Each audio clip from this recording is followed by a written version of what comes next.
Governor Kevin Stitt wants to shut down medical marijuana in Oklahoma. Thanks so much for joining us tonight on 2 News at 5. I'm Naomi Kitt. Aaron is on assignment.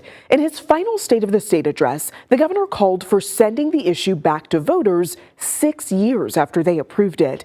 2 News Oklahoma's Steph Manchin looks at the governor's claims about criminal activity and how the state has tried to address those concerns. Send the marijuana issue back to a vote of the people and let's shut it down. According to the Oklahoma Medical Marijuana Association, there are 1,552 active dispensary licenses across Oklahoma. Governor Stitt says the system is broken. This industry is plagued by foreign criminal interests and bad actors, making it nearly impossible to rein in. We can't put a Band-Aid on a broken bone. I spent the day in Sand Springs trying to get a sense of how people feel about the medical marijuana industry. Well, I spoke to 5 people who said they don't want anything to change about the industry. None of them wanted to talk on camera. I also visited 4 dispensaries, and none of them wanted to comment either. But the silence tells its own story. Remember, 56% of Oklahoma voters approved medical marijuana back in 2018. Since then, the state has tried to rein in the industry. 2018, the OMMA was established to oversee the program. 2019, Stitt signed the Oklahoma Medical Marijuana Patient Protection Act to create regulations.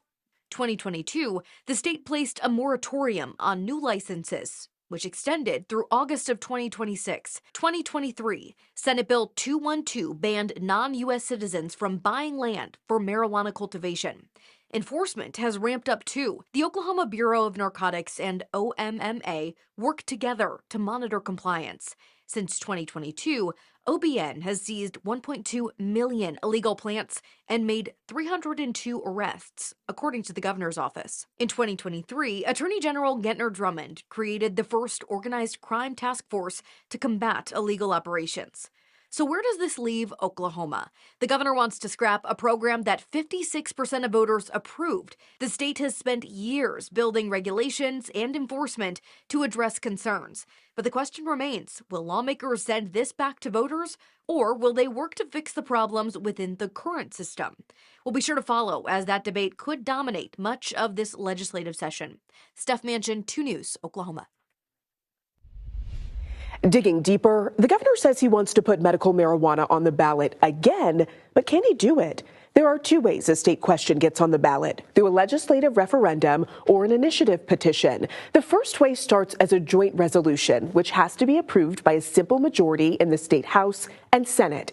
Then it's assigned a state question number and placed on the next general election ballot. The initiative petition process takes much longer. A certain number of signatures have to be gathered on the petition within a certain amount of time.